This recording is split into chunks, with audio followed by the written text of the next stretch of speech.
Okay, are you guys ready? Let's go. Get on. Okay. YouTube वर सुरू आहे live stream. एक minute मला हे दाखवा mouse. Good.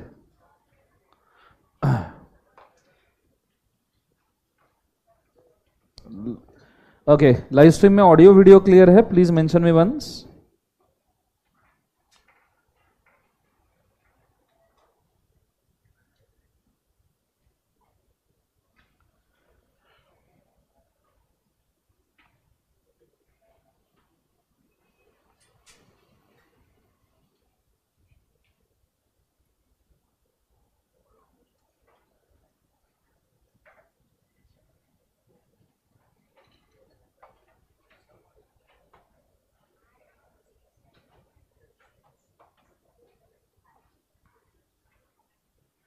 Okay, audio video clear है? प्लीज एक बार मुझे कमेंट करके बता दीजिए.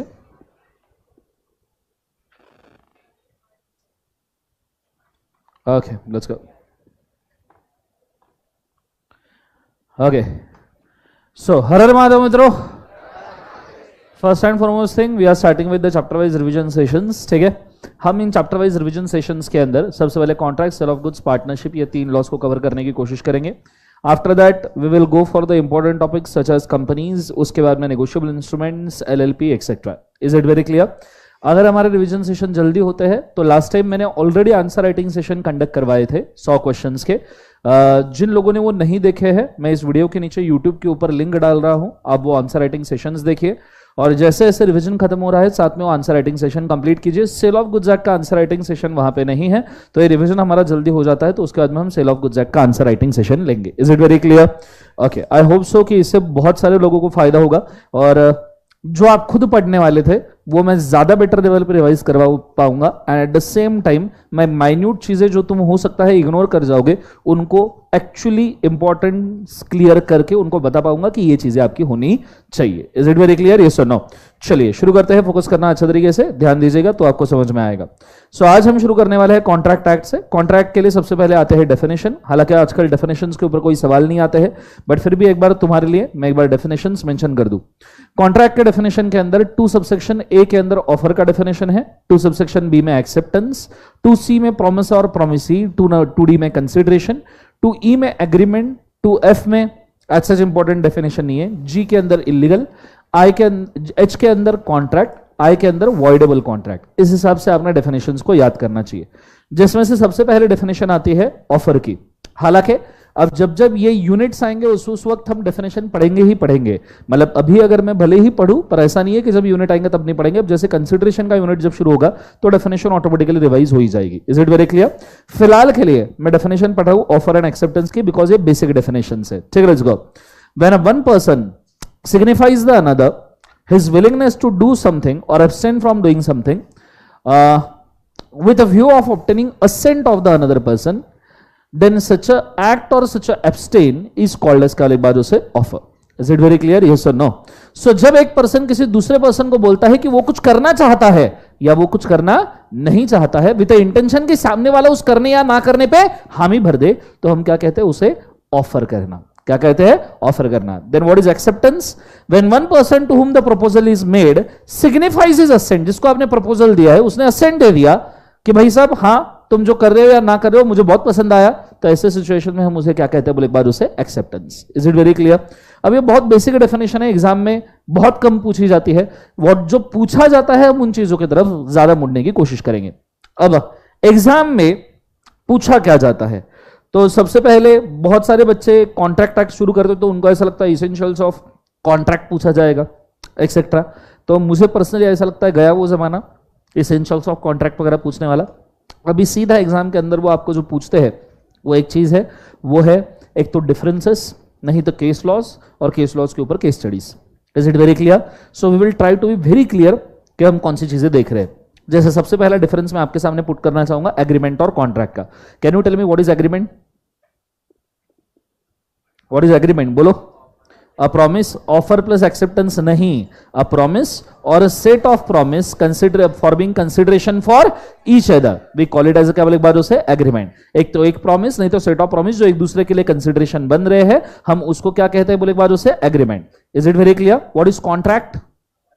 An agreement enforceable by law is, क्या बोले एक बार उसे? Contract. Is it very clear? मुझे बताओ, हर एग्रीमेंट कॉन्ट्रैक्ट होता है क्या? नहीं। पर हर कॉन्ट्रैक्ट एग्रीमेंट होता है क्या? हाँ। इतना बेसिक डिफरेंस आपने याद रखना है। यह होने के बाद में हम आगे बढ़ गए थे।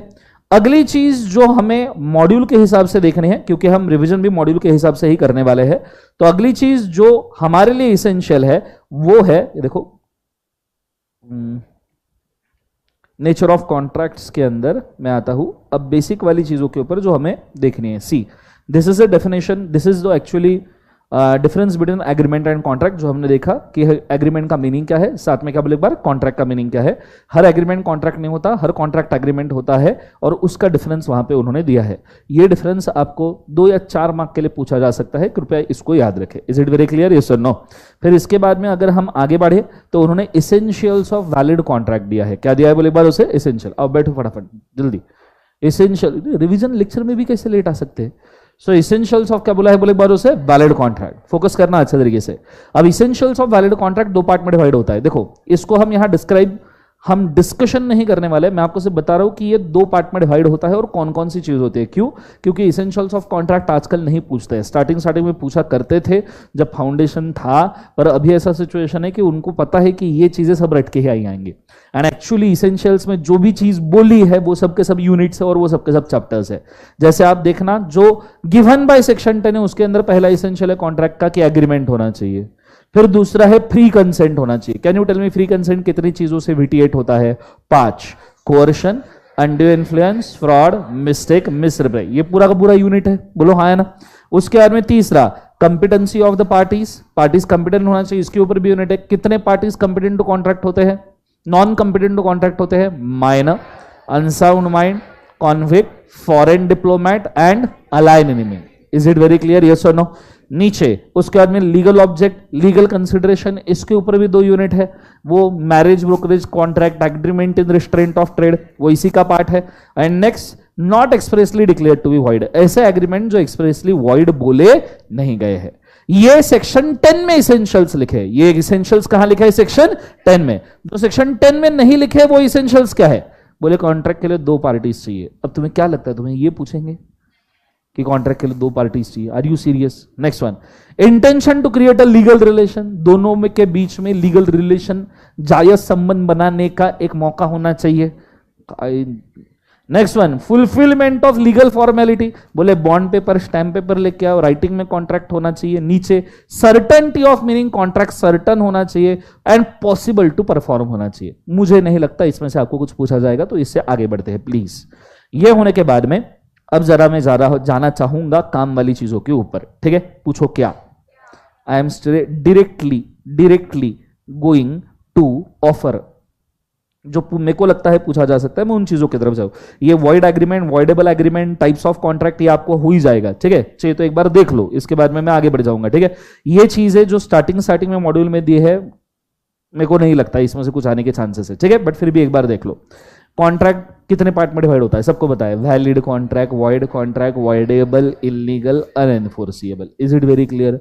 वैलिड मतलब जो चलता है, वॉइड मतलब नहीं चलता, वॉइडेबल दोनों में से कोई भी एक पार्टी तोड़ सकता है, वैलिड चलना ही चाहिए, सॉरी वॉइड, इलीगल चलना नहीं चाहिए, कोर्ट ऑफ लॉ में केस नहीं कर सकते इसके ऊपर, और सबसे आखिरी अनएनफोर्सेबल मतलब ऐसा कॉन्ट्रैक्ट भाई साहब जिसको कोर्ट ऑफ लॉ से एनफोर्स नहीं करवा सकते। फॉर्मेशन के हिसाब से express contract, implied contract, quasi contract, e contract. Express contract मतलब लिख के किया हुआ, ओरली या राइटिंग में किया हुआ। दूसरा कौन सा है? इंप्लाइड मतलब लोकल ट्रांसपोर्ट वगैरह वाला contract. Then quasi contract, quasi contract contingent contract का पूरा यूनिट है, बोलो हाँ या ना।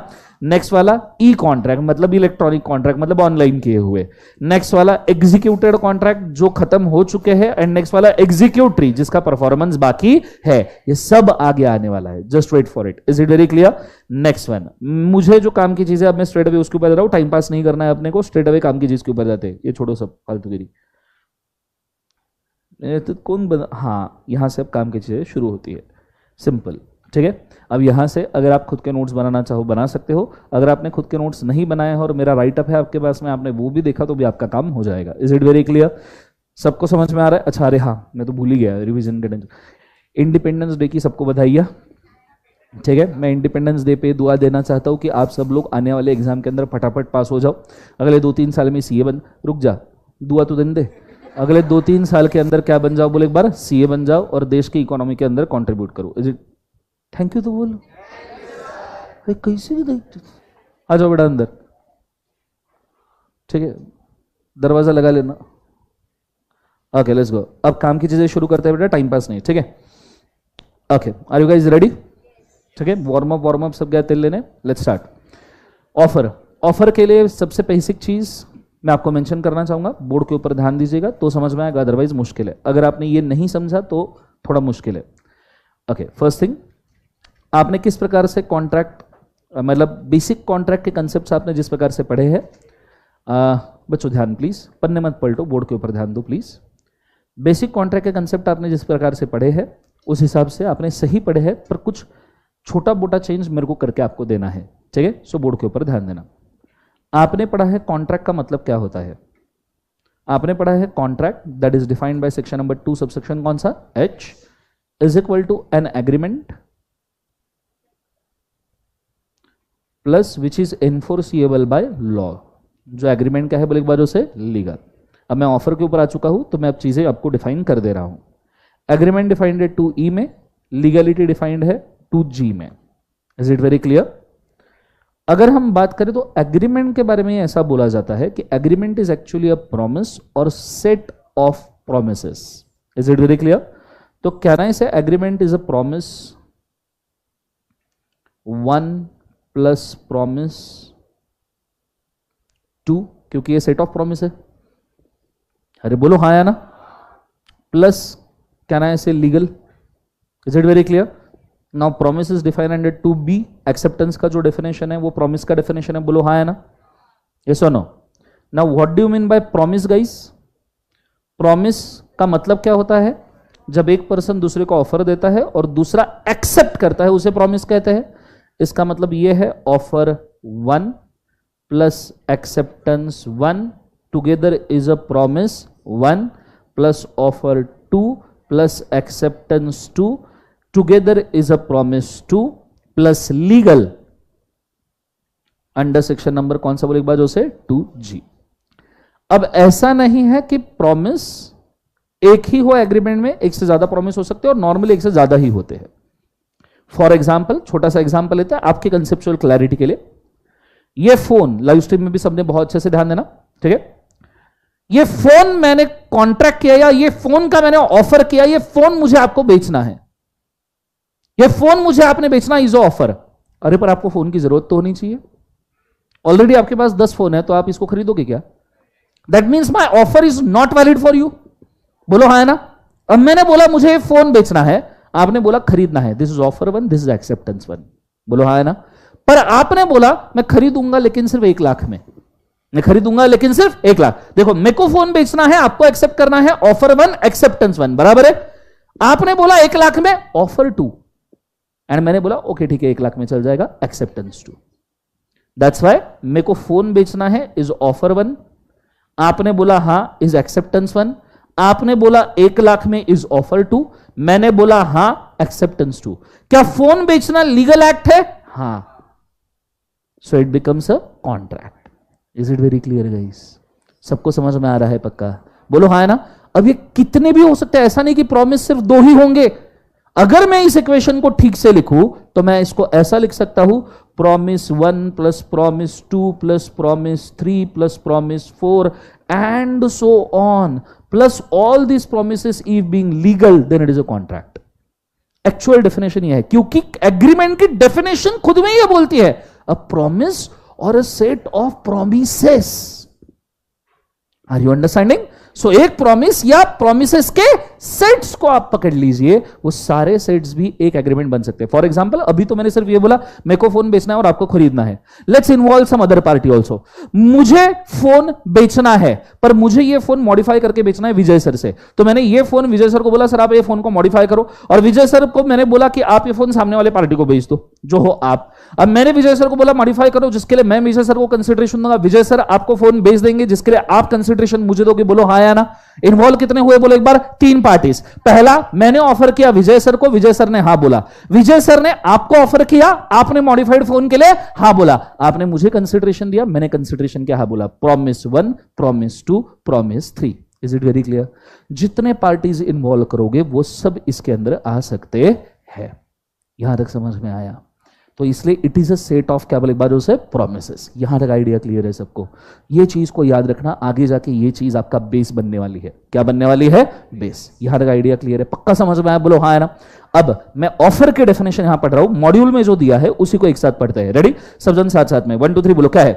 When a one person signifies to another his willingness to do or abstain from doing anything with a view of obtaining a assent, then it is called, it is said to make an कबल बाजों से offer.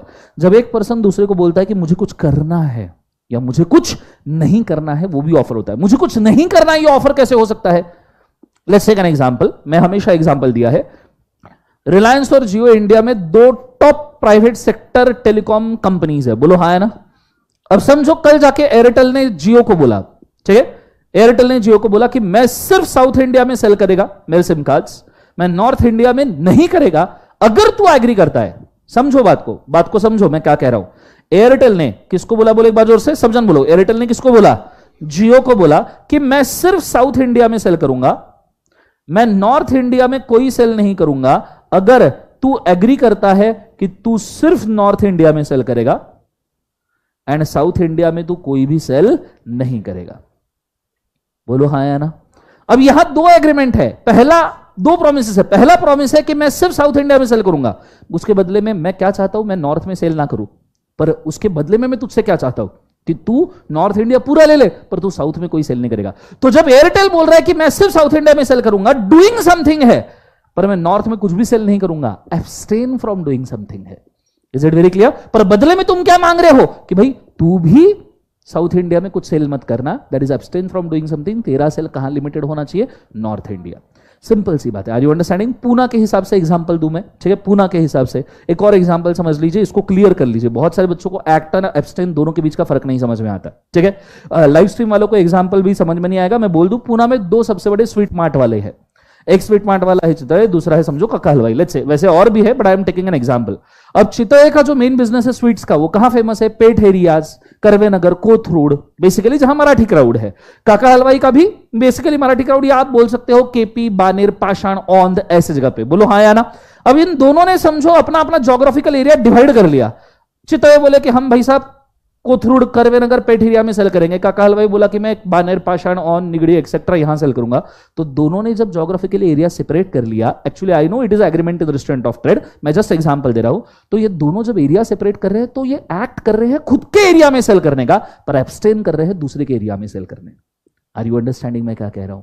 सबको समझ में आ रहा है मैं क्या कह रहा हूं? So an act or abstain to get assent of another person, to get assent of क्या बोले बाजू से? Another person, it is called as क्या बोले बाजू से? Offer. Is it very clear guys? जोर से बोलो सर नो। अब ऑफर जो हमने यहां पे डिफाइन कर दिया है ना, उसके कुछ इसेंशियल्स है मित्रों, कुछ जरूरतें हैं ऑफर की। क्या जरूरतें ऑफर की?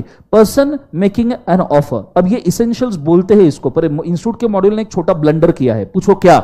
ये देखो, इधर इसको इसेंशियल हेडिंग दिया, और आप थोड़ा सा आगे बढ़ जाते हो ना, तो टाइप्स ऑफ ऑफर के बाद में एक और इसेंशियल्स ऑफ वैलिड ऑफर बोल दिया। अब इसमें इसेंशियल से आप कंफ्यूज मत हो जाना इंस्टीट्यूट के मॉड्यूल से। पहला जो इसेंशियल है, अगर आप उसको ठीक से पढ़ोगे तो वो है इसेंशियल्स ऑफ ऑफर, मतलब एक ऑफर देने के लिए क्या क्या जरूरी है।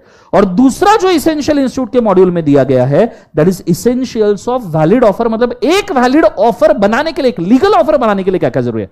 मतलब पहला जो इसेंशियल है वो सिर्फ ऑफर बनाने का है, दूसरा है लीगल ऑफर बनाने का। Is it very clear guys? बोलो हाँ ना?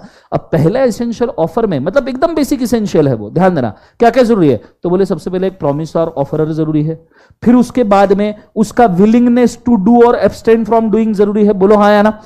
तीसरा with a willingness to obtain assent जरूरी है, और चौथा वो जो ऑफर कर रहा है वो ऑफर पॉजिटिव भी हो सकता है, नेगेटिव भी हो सकता है। सिंपली इन्होंने डेफिनेशन को उठा के वापस से 4 पार्ट में डिवाइड कर दिया। बोले एक ऑफरर होना चाहिए, एक ऑफर ही होना चाहिए, फिर उसको कुछ करने की या ना करने की इच्छा होनी चाहिए, फिर सामने वाले पर्सन को उसके ऊपर असेंट लेने की इच्छा होनी चाहिए, और फिर ये ऑफर जो है ये पॉजिटिव भी माना जा सकता है, नेगेटिव भी माना जा सकता है। मैं इस एरिया में सेल करूंगा पॉजिटिव ऑफर, मैं उस एरिया में सेल नहीं करूंगा negative offer. Is it very clear guys? जोर से बोले सुनो। पर ये वाला इसेंशियल तुमको नहीं पूछा जाएगा। अगर तुम्हें पूछा, देखो एग्जाम पॉइंट ऑफ व्यू बोल रहा हूं, मॉड्यूल के हिसाब से, अगर तुम्हें सवाल आया what are the essentials of offer, तो तुमने ये वाला नहीं लिखना है, तुमने लिखना है नेक्स्ट वाला। ठीक है, ये तो डेफिनेशन का ही बाइफर्केशन है ना भाई। अरे बच्चों बोलो हाँ या ना, ये तो डेफिनेशन का ही बाइफर्केशन है कि ऑफरर कौन है, ऑफरी कौन है, ये लिखोगे क्या इसेंशियल्स ऑफ ऑफर में? बोलो हाँ या ना।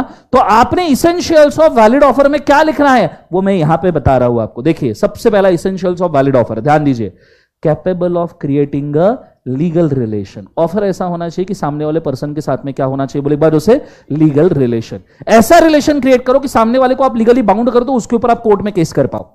अगर उसने ऑफर एक्सेप्ट किया तो आप उसके ऊपर कोर्ट में केस कर सकते हो। Is it very clear?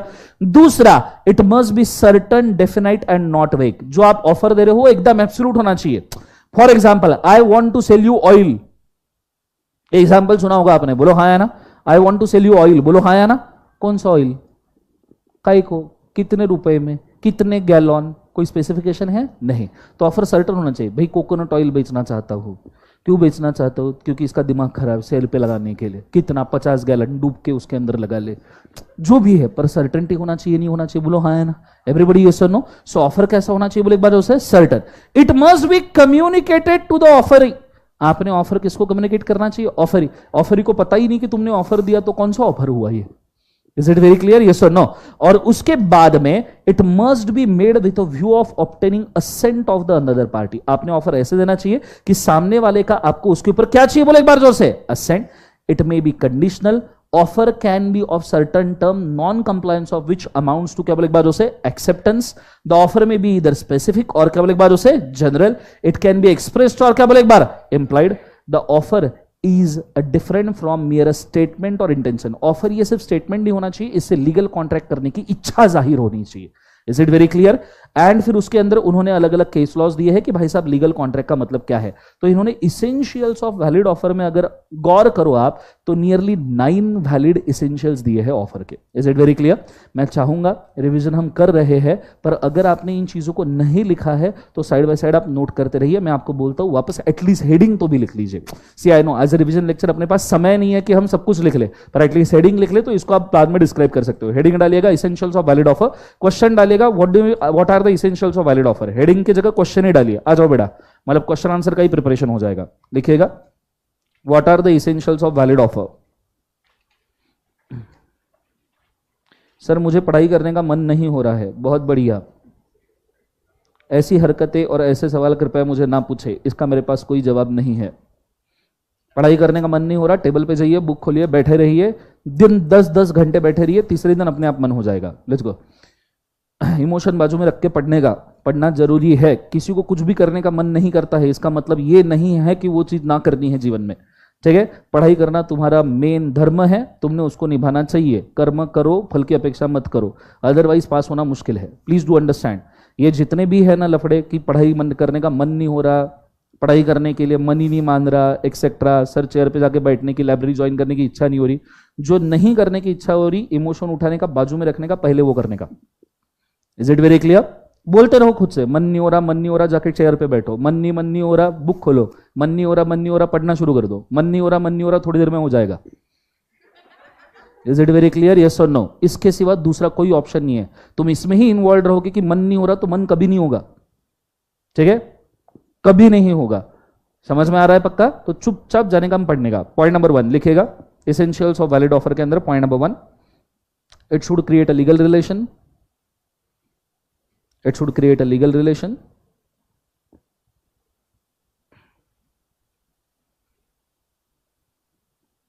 Point number 2, it should be certain, definite and not vague.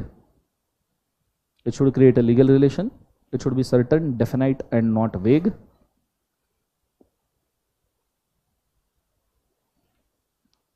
Not vague. Point number 3, it must be communicated to offeree. Point number 3, it must be communicated to the offeree.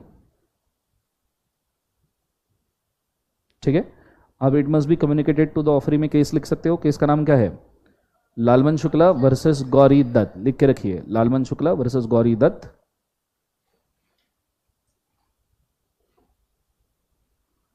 Lalman Shukla versus Gauri Dutt. It must be communicated to the offeree. और हम सब module से लिखवा ले रहे हैं, ठीक है, रिस्क ही नहीं लेने का। आपने मॉड्यूल से दिया हुआ कंटेंट अगर लिख लिया एग्जाम में, बात खत्म, आपको मार्क्स मिलने ही है, क्योंकि उनका मॉडल आंसर ही मॉड्यूल से बना है, ठीक है। सो लालबन शुक्ला वर्सेस गौरी दत्त लिखा सबने, अच्छा। अब आई ही है तो लालबन शुक्ला वर्सेस गौरी दत्त का केस एक्सप्लेन कर लेते हैं। क्या केस था बोलो एक बार, बोलो सब जन। ओके, मैं एक बार केस एक्सप्लेन करता हूं, जिनको नहीं पता उनके लिए फटाफट सुन लो 2 मिनट के अंदर, ठीक है, समय बर्बाद नहीं करना है। गौरी दत्त नाम की औरत थी, बोलो हाँ है ना। इसका एक नेफ्यू था, छोटा बच्चा, बोलो हाँ है ना। तो एक छोटा बच्चा था गौरी दत्त का, इस बच्चे को गौरी दत्त ने फुग्गा लेके दिया, बलून, ठीक है। बच्चे ने बलून पकड़ा, बलून के साथ उड़ गया, किधर गया मेरे को नहीं मालूम, लॉस्ट। समझ में आया सबको, हाँ है ना, जोर से बोलो ऐसा नो। अब जब ये हुआ तो गौरी दत्त रोने लग गई। गौरी दत्त तो रोता हुआ देख उसका मैनेजर देख ना पाया, उससे सहा नहीं गया, जिसका नाम था लालबन शुक्ला। बोले मैडम रो रही और मैं कुछ नहीं कर पा रहा, इसलिए बच्चे को ढूंढने के लिए निकल गया। इज इट वेरी क्लियर, बोलो हाँ है ना। ये जब बच्चे को ढूंढने के लिए निकल गया, गौरी दत्त ने प्राइज मनी डिक्लेयर किया। क्या डिक्लेयर किया, प्राइज मनी। कितना बोलो एक बार, ₹10 लाख का, लेट से कितना, 10 लाख।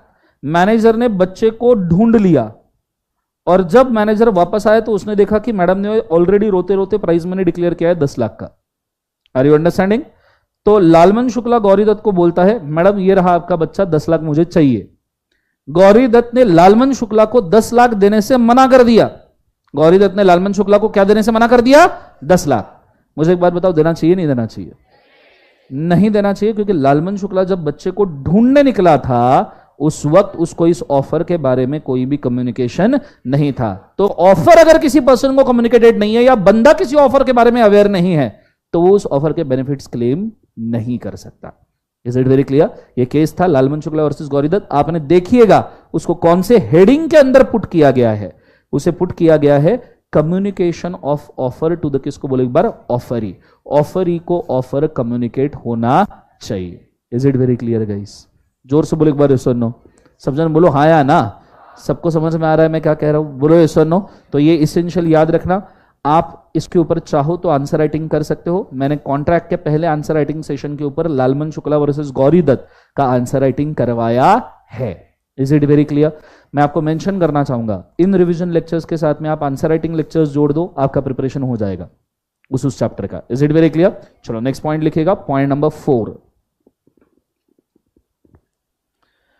ऑफर किस हिसाब से करना चाहिए, सामने वाले पार्टी का असेंट लेने के लिए, या उसको नहीं दिया तो भी चलेगा।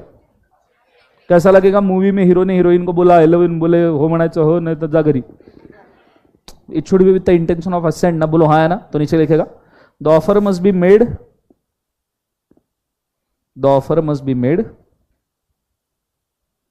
with the intention, the offer must be made with the intention of obtaining assent. The offer must be made with the intention of obtaining assent, assent of other party. बोलो हाँ है ना। ओके, लिखा सबने। Next essential point number 5, offer conditional हो सकता है क्या, जोर से बोलो यस और no. So it can be conditional. Next point, it can be conditional. It can be क्या बोले एक बार उसे, कंडीशनल। फॉर एग्जाम्पल जब आपको कोई कार की प्राइस बोलता है, जैसे BMW अभी कल लॉन्च हुई थार रॉक्स, ठीक है, 13 लाख में, बोलने के लिए 13 लाख, वो सब ऐड करके गवर्नमेंट टैक्सेस वगैरह बना के वो हो जाती है 15-16 लाख की। सो अब थार रॉक्स वाली ऑफर का आई कार की, तुम थार रॉक्स लेने के लिए गए, क्या पूरा का पूरा 15-16 लाख कैश पेमेंट देके आप कार खरीद सकते हो, नहीं। तो यहां ऑफर है 16 लाख में थार रॉक्स का, पर आपको लीगल पेमेंट ही करना पड़ेगा। It is conditional. Is it very clear. Cash में आप परचेस नहीं कर सकते, तो लीगली एनईएफटी का पेमेंट करना इज अ कंडीशन, यस और नो। सो उसके साइड में लिख के रखो for example payment through legal mode etcetera, तो आपको याद रहेगा payment through legal mode etcetera.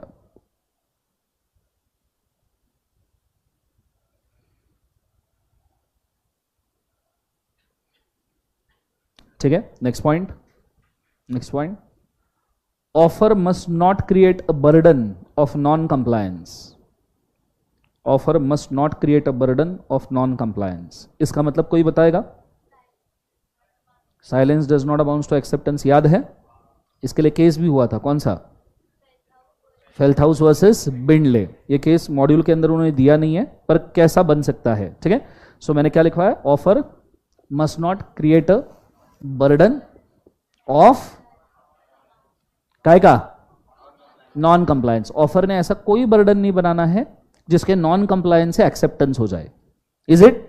For man example, मैंने बोला ये फोन मुझे आपको बेचना है 10 करोड़ में, 2 सेकंड में हाँ नहीं बोला तो मैं मान लूंगा एक्सेप्ट हो गया, 1 2 हाँ 2 10 crore. Whether it is valid? नहीं। तो साइलेंस अमाउंट्स टू एक्सेप्टेंस ये नहीं हो सकता।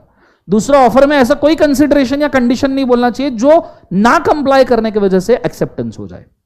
Is it very clear? Yes और नो? सो फॉर एग्जाम्पल, मैं वापस एग्जाम्पल दिया कि I want to sell you this phone at ₹10 crore. If you want to deny this contract, go to USA and come back. इससे burden बन गया? बोलो हाँ है ना? तो क्या ये ऑफर बन सकता है? नहीं। ऐसी कोई चीज नहीं लिखनी चाहिए जिसके नॉन कंप्लायंस से ऑटोमेटिक एक्सेप्टेंस आ जाए। Is it very clear? Yes और नो? सबको समझ में आ रहा है मैं क्या कह रहा हूं? जोर से बोलो यस और नो। इसको स्टार मार्क करना, एग्जाम में पूछने लायक पॉइंट ये वाला है, ठीक है। नेक्स्ट वाला, the offer may be either specific और जनरल। टाइप्स ऑफ ऑफर पता है सबको, हम आगे डिस्कस करेंगे, don't worry. The offer may be specific और केवल एक बार उसे जनरल, उसके ऊपर केसेस भी है, वो भी डिस्कस करेंगे, डोंट वरी, ठीक है। Just wait. नेक्स्ट वाला, the offer can be expressed और इंप्लाइड। ये भी टाइप ऑफ ऑफर है।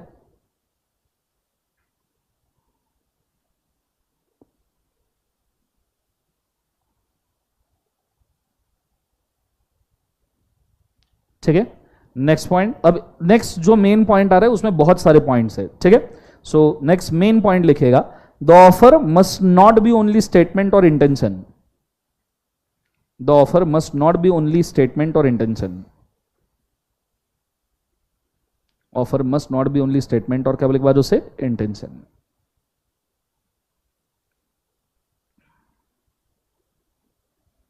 मस्ट नॉट बी स्टेटमेंट और केवल एक बार इंटेंशन। पॉइंट नंबर ए लिखना उसके अंदर, point number A,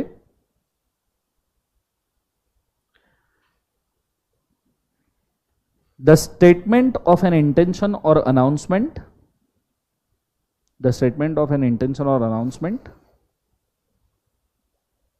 is not an offer.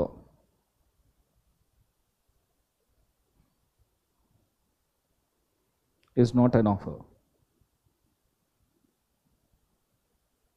ठीक है, मतलब कोई भी ऐसा अनाउंसमेंट कर दिया तो उसे ऑफर नहीं बोला जा सकता। जैसे तुम्हारे डैड ने अनाउंसमेंट कर दिया कि फाउंडेशन पास हो जाओ, हार्ली डेविडसन गिफ्ट करूंगा। Is this offer? बोलो हाँ है ना? तुम्हें भी पता है पास कर लोगे तो कुछ नहीं देने वाले, तो क्या इस चीज इस बेसिस पे तुम डैड के ऊपर केस कर सकते हो? Of course not. Is it very clear? तो क्या हम इस स्टेटमेंट या इंटेंशन, ये इसको एक और नाम है सोशल एग्रीमेंट। बोलो हाँ है ना? तो social agreement are normally statement और intention. Is it very clear? Yes और नो? आपने कई बार देखना नेता लोग भाषण देते वक्त बहुत सारे स्टेटमेंट और इंटेंशन बोलते हैं। बोलो हाँ है ना? पर वो सिर्फ स्टेटमेंट इंटेंशन होते हैं, वो ऑफर होते हैं क्या? बोलो हाँ है ना? आप मुझे वोट दो, घर पे फ्री बिजली आएगी। अरे बोलो यस और नो? आती है कभी? दोनों टाइप की नहीं आती, मतलब आई मीन टू से बिजली बिल्कुल नहीं आती। बोलो घर पे पानी फ्री में आएगा? नहीं आता। हम आपके लिए रोड बनाएंगे। अगर नेताओं के पूरे भाषण को हमने ऑफर कंसिडर करना शुरू कर दिया और कल जाके हमने एक्सेप्टेंस दे दिया, सब करना पड़ेगा नहीं करना पड़ेगा? अरे बोलो हाँ है ना? सो नॉर्मली नेताओं के भाषण इज जस्ट अ स्टेटमेंट और intention. Is it very clear? बोलो हाँ है ना? इससे ऑफर क्रिएट होता है क्या? बोलो एक बार। नहीं। सबको समझ में आ रहा है मैं क्या कह रहा हूं? जोर से बोलो एक बार सुनो। Point number B, offer must be different. Offer must be different. Offer must be different from answer to the question. Offer must be different from answer to the question.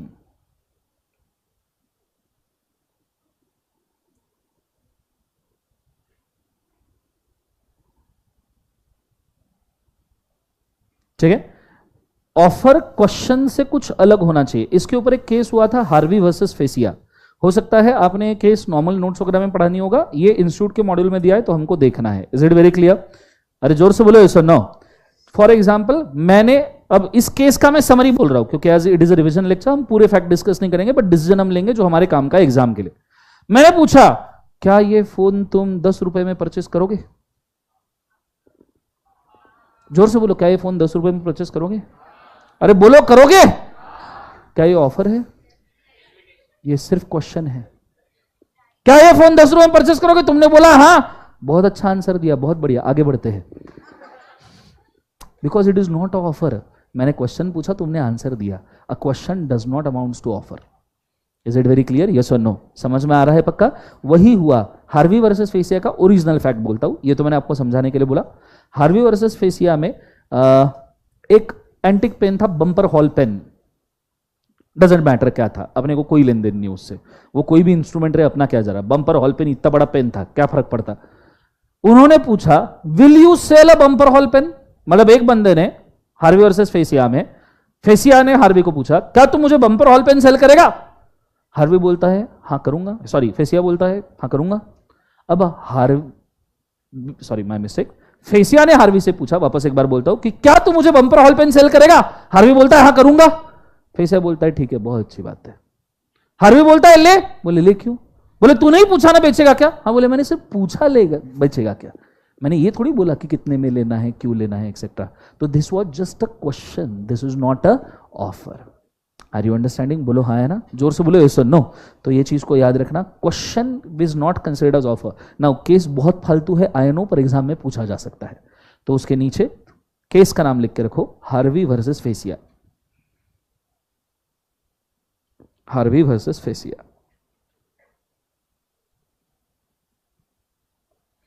कृपया लेक्चर के अंदर स्पैम ना करें। Answer writing lecture की playlist देके रखी है already, playlist section में जाइए, थोड़ी सी मेहनत खुद भी कर ले, प्लेलिस्ट सेक्शन में सब कुछ बना के रखा हुआ है, वहां जाइए और चेक कीजिए। अगर आप यहां स्पैम करोगे चैनल से ही ब्लॉक हो जाओगे, सिंपल एज दैट। चलो डन एवरीबॉडी, बोलो हाँ है ना, यहां तक आइडिया क्लियर है? यस और नो? ये होने के बाद में नेक्स्ट पॉइंट नंबर सी लिखिएगा, ये बी था ना, point number C, a statement of price is not offer. A statement of price is not offer. A statement of price is not an offer. Okay, मुझे बताओ प्राइस बताना offer होता है या इनविटेशन होता है? आपने अगर कॉन्ट्रैक्ट पढ़ा है तो आपको पता होना चाहिए कि offer and invitation to offer अलग है।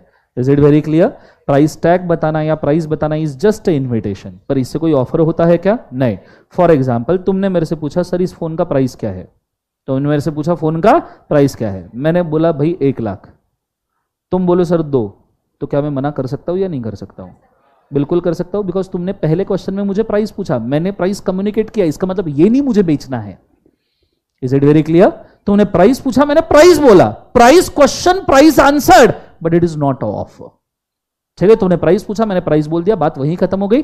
तुम मुझे मजबूर नहीं कर सकते ये पेन सेल करने के लिए या ये फोन सेल करने के लिए। Is it very clear?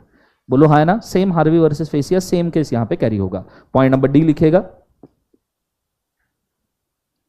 an invitation to make an offer, an invitation to make an offer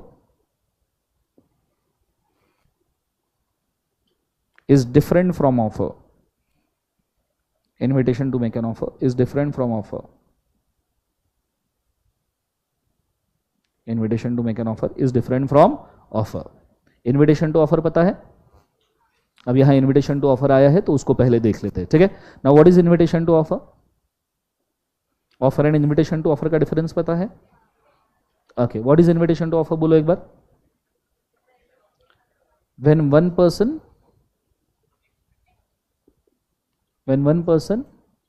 expects another person to make an offer and for such a expectancy he make any action or the act, then it is called as का invitation to offer. सामने वाले person से offer लेने के लिए अगर आपने कोई एक्शन या एक्ट किया तो उसे इन्विटेशन कहते हैं। इसके लिए 2 केसेस सबसे ज्यादा फेमस है। ठीक है, 2 केसेस कौन कौन से? हैरिस वर्सेस निकरसन, दूसरा pharmaceutical society of Great Britain versus booths cash Chemist limited. अच्छा, कॉन्ट्रैक्ट में केसेस के नाम याद होने चाहिए। जितने भी लोग लाइव स्ट्रीम में देख रहे हैं, जितने भी लोग नॉर्मल फेस टू फेस में जिधर भी देख रहे हैं, बाद में रिकॉर्डेड भी देख रहे हैं, एक बात समझ लो, companies act and contract act में केस लॉ इंपॉर्टेंट है। बहुत ज्यादा चांसेस है कि आपको कंपनीज एक्ट और कॉन्ट्रैक्ट एक्ट दोनों जगह पे केस लॉ पे ही सवाल आएंगे। ये चीज को आप कृपया याद रखें। Is it very clear? अब मैं आपको पहले केस बोलता हूं, फिर हम invitation to offer and offer के बीच का डिफरेंस भी समझ लेंगे। Is it very clear? अब केस क्या हुआ था? सिंपल केस था,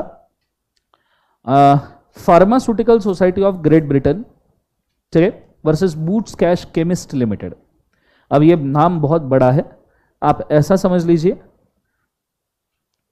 Pharmaceutical society of Great Britain, PSGB हम इसको कहते हैं, वर्सेस क्या बोले एक बार, Boots Cash Chemist Limited, BCCL.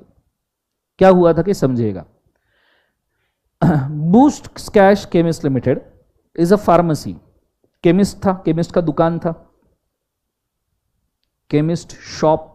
अब आजकल केमिस्ट शॉप अगर आप देखो तो आते हैं वो 24 आवर्स वाले, बोलो ऐसा नो, जो केमिस्ट शॉप कम शॉपिंग मॉल ज्यादा होते हैं, एवरीबॉडी ऐसा नो। तो pharmaceutical society of Great Britain ये एक्चुअली ऐसा सोसाइटी था जिसमें लोग फार्मेसी की दवाइयों वगैरह सब मेंटेन करते थे फ्री ऑफ कॉस्ट लोगों को सर्विसेज देने के लिए। तो pharmaceutical society of Great Britain का एक मैनेजर था, उसको कुछ दवाइयां परचेस करनी थी, इसलिए वो गया बूट्स कैश केमिस्ट लिमिटेड के शॉप में गया, रैक्स के ऊपर सब दवाइयां रखी हुई थी, इसने एक दवाई सिलेक्ट की, दवाई के ऊपर देखा कि प्राइस मेंशन की है ₹2000, वॉट एवर में भी द प्राइस, अपना कोई फर्क नहीं पड़ता। देखा इसने प्राइस मेंशन की है, कितना बोले एक बार जोर से, 2000। ये वाला प्रोडक्ट लेके वो चला गया कैशियर के पास, किसके पास चला गया बोले एक बार जोर से, कैशियर, और कैशियर को बोला कि ये दवाई मुझे चाहिए। कैशियर ने प्राइस देखी और कैशियर बोलता है sir this is from the old stock, हमारे सिस्टम में इसकी प्राइस बढ़ी हुई है, आपको ये दवाई 2500 रुपए में आएगी, what ever it is doesn't matter, आपको ये दवाई कितने में आएगी, 2500, 2000 पे मैं आपको ये दवाई बेच नहीं सकता, मैं ये दवाई आपको 2000 में नहीं दे सकता। मुझे बताओ कैशियर इसको डिनाई कर सकता है नहीं कर सकता है? जोर से बोलो, कर सकता है नहीं कर सकता है? कर सकता है, बिकॉज प्राइस टैग जो ये दवाई के ऊपर लगा हुआ है वो बेसिकली सिर्फ क्या है, invitation to offer, and cashier have every right to say that कि ये दवाई के ऊपर हम जो प्राइस टैग लगा है उस पर नहीं बेचना चाहते। ऐसा आपके साथ भी कई बार हो सकता है, आप कभी शॉपिंग कॉम्प्लेक्स में कब क्लोथ्स वगैरह परचेस करने के लिए, वैसे नॉर्मली होता नहीं है ये, 99% केसेस में जो प्राइस टैग है उसी के ऊपर सेल होता है, पर मेरे साथ एक बार हुआ है, I went in a shopping mall, मैंने कोट सूट के ऊपर का एक टैग देखा, मेरे को टैग पसंद आया, मैं बोला चलो इसको खरीद लेते हैं, मैं बंदे के पास गया, मैंने बंदे को बोला मेरे को ये चाहिए, ये कोट, ये प्राइस टैग है एक्सेट्रा, उसने मेरे को सिंपल आंसर दिया, सर बोले this is the last piece जो हमारे पास डिस्प्ले के अंदर पड़ा है, हम आपको बेचना तो चाहते हैं पर डिस्प्ले का पीस हम उतार के नहीं दे सकते, नहीं तो नेक्स्ट टाइम हम कस्टमर को क्या दिखाएंगे, so he just denied to sell me. Is it very clear, yes और नो? तो ऐसे सिचुएशन में मैं उससे हुज्जत नहीं कर सकता क्योंकि मैं खुद ही लॉ पढ़ा रहा हूं। Is it very clear, yes और नो? तो ऐसे केस में मैं समझ गया कि ठीक है फाइन, तो उसने मेरे को सेम जो प्राइस था कि उसके ऊपर उसने मेरे को कोट सूट नहीं बेचा, सो क्यों? क्योंकि it is just an invitation to offer. तो आप मॉल वगैरह जिधर भी घूमते हो, if any price tag you see, it is just a invitation to offer. Is it very clear? Even if you see the MRP also, that is just a invitation to offer, that's why उसको कहा जाता है maximum retail price, maximum कि भाई इतने में हम बेचेंगे मैक्स, इससे कम में भी बेच सकते हैं, कम में बेच सकते हैं मतलब ओरिजिनल प्राइस डिनाई कर रहा है वो। Is it very clear, yes और नो? इसलिए उसको मैक्सिमम रिटेल प्राइस क्यों कहते हैं कि डिस्काउंट वगैरह निकाल के वो कम में भी बेच सकते हैं, कम में बेच सकते हैं मतलब ओरिजिनल प्राइस को डिनाई कर रहा है ना भाई, that means it is a invitation to offer. Is it very clear? सबको समझ में आ रहा है? केस का नाम क्या है? केस का नाम बार बार याद करो, क्या है? Pharmaceutical society of Great Britain versus Boots Cash Chemist Limited. Is it very clear? ये एक केस हुआ। दूसरा केस मैं बोल रहा हूं आपको, याद रखिएगा, लाइव स्ट्रीम वाले और अच्छे से गौर कीजिएगा, हैरिस वर्सेस निकरसन। हैरिस वर्सेस निकरसन, क्या केस हुआ था? इमीडिएटली बोल रहा हूं, बहुत अच्छे तरीके से बोर्ड के ऊपर ध्यान देना तो समझ में आएगा। Are you guys ready? बोलो हाँ है ना। हैरिस वर्सेस निकरसन केस के अंदर सिचुएशन ऐसा था, निकरसन नाम का बंदा था जिसके पास समझो कोई एंटिक कलेक्शंस था। क्या था बोले एक बार उसे? Antique collection. उस एंटिक कलेक्शन को सेल करने के लिए निकरसन ने ऑक्शन डिक्लेयर किया। ऑक्शन पता है गाइस सबको? ऑक्शन के अंदर बोली लगती है, बोलो हाँ है ना। अब नॉर्मली जब लोग ऑक्शन डिक्लेयर करते हैं ना तो ऑक्शन की बड़ी लंबी चौड़ी एडवर्टीजमेंट्स देते हैं न्यूज़पेपर में। क्यों? क्योंकि एक्चुअली ऑक्शन में जो प्राइस है ना वो हमेशा कितना क्राउड आता है इसके ऊपर डिपेंड होती है। अगर ऑक्शन ही ऑक्शन के अंदर बहुत सारा क्राउड आया, इसका मतलब बहुत ज्यादा बोलियां लगेगी, बहुत ज्यादा बोलियां लगेगी मतलब ऑटोमेटिकली प्राइस बहुत अच्छा शूट होगा। Is it? बोलो हाँ या ना। तो जब निकरसन ने न्यूज़पेपर में एडवर्टीजमेंट डाला कि हम ऑक्शन कर रहे हैं हमारे एंटिक कलेक्शन का, और ये जो एंटिक कलेक्शन था इसके फोटो वोटो के साथ न्यूज़पेपर में एडवर्टाइजमेंट आया। आपने शायद कभी देखा होगा, नहीं देखा होगा, business today magazine, India today magazine, mainly business purpose के जो मैगजीन होते हैं ना, कई बार उनके अंदर ये फोटोज आते हैं और उसके ऊपर पूरा डिस्क्रिप्शन आता है। वो एज अ न्यूज नहीं देते हैं, वो उसका मार्केट मेकिंग करते हैं। मार्केट मेकिंग मतलब फॉर एग्जांपल उनके पास में एक पुराना नेकलेस है 200 साल पुराना पड़ा हुआ, तो उसका फोटो खींचेंगे, उसके बारे में सब कुछ लिखेंगे कि ये जो नेकलेस है 200 साल पुराना है, इस रानी इस राजा ने पहना हुआ है, एक्सेट्रा एक्सेट्रा एक्सेट्रा एक्सेट्रा, और एंड में पूरा आर्टिकल लिखने का। तुमको ऐसा लगेगा this article is for information, but it is not. And के पैराग्राफ में वो लिखते हैं इस आर्टिकल का ऑक्शन होने वाला है 2 हफ्ते बाद में यहां पे। एंड के पैराग्राफ में, स्टार्टिंग में तुम ऐसे इंफॉर्मेटिव वीडियो, इंफॉर्मेटिव इंफॉर्मेशन करके आप उसको पढ़ते हो, एंड में तुम पहुंच जाते हो ऑक्शन के एडवर्टीजमेंट के ऊपर। कई बार ऐसा होता है। Are you understanding? यस और नो? तो इन्होंने न्यूज़पेपर में एडवर्टीजमेंट दिया बड़ा फोटो के साथ में उस एंटिक कलेक्शन के। हैरिस बंदा था जो एंटिक कलेक्शंस में इंटरेस्टेड था, लोगों को कलेक्टिबल्स हैंडल करने की इच्छा रहती है, बोलो हाँ है ना। हैरिस न्यूज़पेपर एडवर्टीजमेंट पढ़ा और ये पहुंच गया ऑक्शन के अंदर। इसके लिए इसने ट्रैवल किया from one city to another city, from one city to another city aeroplane से ट्रैवल किया। फॉर एग्जाम्पल लेट्स से ये रहता था दिल्ली, एयरलाइन टिकट लेके आ गया पुणे, और जब ये पुणे में ऑक्शन में पहुंचा, टाइम पे ऑक्शन के सामने बोर्ड लगा था ऑक्शन कैंसल्ड, ऑक्शन का एक बार कैंसल्ड। ये पूरा मस्त टिकट विकेट लगा के ऑक्शन के लिए आया, 40,000 रुपए समझो खर्च करके ऑक्शन के लिए आया, टाइम पे क्या दिखा, auction is cancelled. Harris sued Nickerson, मेरे को मेरे एयरलाइन का खर्चा दे भाई। क्या ये खर्चा मांग सकता है? नहीं, क्योंकि newspaper advertisement of auction is just invitation to offer, और इन्विटेशन टू ऑफर के ऊपर कोई भी अगर काम करता है तो वो कंपेंसेशन मांग नहीं सकता। Is it very clear guys? तो इन्विटेशन टू ऑफर समझ में आ रहा है? बोलो हाँ है ना। ये दोनों केसेस के नीचे नाम लिख के रखे। ऑफर इज, आपने क्या लिखा लास्ट वाला पॉइंट बोलो? हाँ, an invitation to make an offer. इसका एक बार डिफरेंट फ्रॉम ऑफर, दोनों केस के नाम लिखे। पहला नाम लिखे Pharmaceutical society of Great Britain, Pharmaceutical society of Great Britain versus Boots Cash Chemist Limited, versus Boots Cash Chemist limited.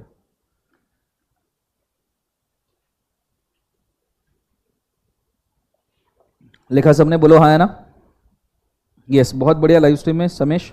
Indian express, खास करके इंडियन एक्सप्रेस के आर्टिकल्स जो आते हैं उसके अंदर मेनली ऑक्शन का एडवर्टीजमेंट बहुत सारे होते हैं, कभी चेक करना, अभी नहीं, अभी एग्जाम है, ठीक है। नेक्स्ट वन, दूसरा case Harris versus Nickerson, board के ऊपर नाम दिया है। मॉड्यूल के अंदर के cases guys please do remember, module के अंदर के केसेस नहीं छोड़ना। आप हो सके तो इसका एक लिस्ट बना लो पूरा का पूरा, मॉड्यूल में कितने केसेस है। अगर आप वो लिस्ट भी रट के चले जाओ, सिर्फ लिस्ट भी रट के चले जाओ, आपके 25 से 30 मार्क कहीं फिक्स हो जाएंगे। मैं सच बोल रहा हूं, आपके 25 से 30 मार्क केस लॉस के ऊपर आने वाले हैं। आप सिर्फ एक केस लॉ की लिस्ट बनाओ और डिसीजन की लिस्ट बनाओ। मैं फ्रैंकली बोल रहा हूं, वैसे मैंने बना के दिए हैं सभी केस लॉस के लिए टेबल, यस और नो। अगर आप वो लिस्ट भी रट के चले जाओ ना सभी केस लॉस की, आपके 25 से 30 मार्क फिक्स है, उसी के ऊपर सवाल आने वाले हैं। Is it very clear? बोलो हाँ है ना। तो कृपया ये करने की कोशिश करें। हैरिस वर्सेस निकर्सन लिख लिया सबने? बोलो यस और नो। चलो बहुत बढ़िया। नेक्स्ट एक काम कीजिएगा छोटा सा, offer and invitation to offer के बीच का डिफरेंस बताइए। देखा है सबने ऑफर इन्विटेशन ऑफर का डिफरेंस? लिख सकते हो या लिखवा के दे दूं? बनाया है कि टेबल वाइज डिफरेंस कुछ किया है?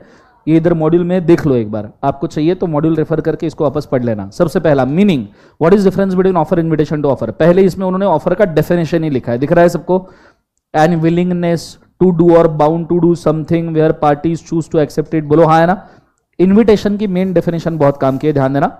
रेडी सब जन साथ में पढ़ेंगे, 1 2 3 बोलो। क्या है? Where a party without expressing his final willingness proposes certain term on which he is willing to negotiate. He does not make an offer but only invites the other party to make an offer. ठीक है, वापस से पढ़ो। When a party without expressing his final willingness propose a terms, जिसके ऊपर उसको क्या करने की इच्छा है? negotiate.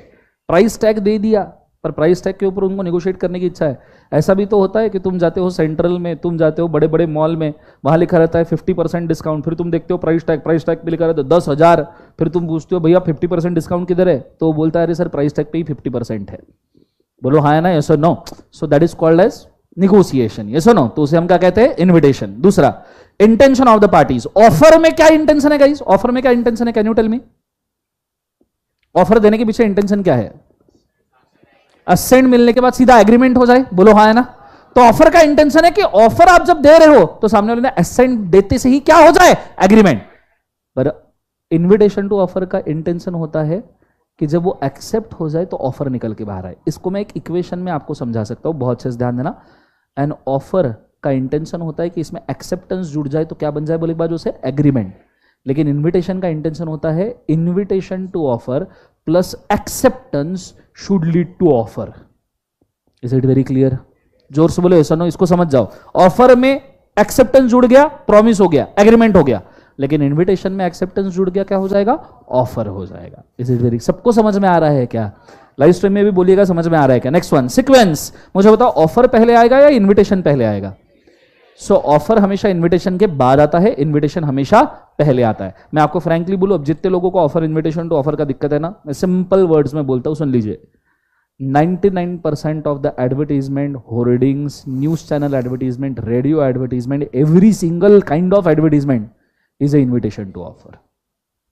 Is it very clear? ठीक है, फॉर एग्जाम्पल SBI बैंक ने बोर्ड लगा दिया सामने, इधर SBI ने बोर्ड लगा दिया, get a loan eight just interest of 7% per annum, लगा दिया, जाओ लेके दिखाओ, देंगे आपको लोन? नहीं। आप बोलोगे तुमने ऑफर लगाया, वो बोलेंगे भैया हमने ऐड किया, इनविटेशन है। आप जब लोन के डॉक्यूमेंट सबमिट करोगे तो ऑफर होगा। Is it very clear? Yes और नो? तो मैक्सिमम 99% एडवर्टाइजमेंट आर क्या बोले एक बार जो से, invitation, whether those are offer नहीं। Is it very clear guys? Yes और नो? सबको समझ में आ रहा है पक्का? तो यहां offer and invitation to offer आपका होता है खत्म, साथ में ऑफर के इसेंशियल्स भी आपके होते हैं खत्म। यहां तक आइडिया क्लियर है? अब मुझे जो डिस्कस करना है वो अगली चीज है, वो है टाइप्स ऑफ ऑफर। मुझे बताओ टाइप्स ऑफ ऑफर कितने होते हैं? पहले तो कैटेगरीज ऑफ ऑफर बताओ, कैटेगरीज ऑफ ऑफर कितने होते हैं? जबा जबा एग्जाम है 1 महीने में, कैटेगरीज ऑफ ऑफर कितने होते हैं? 2। कौन कौन से?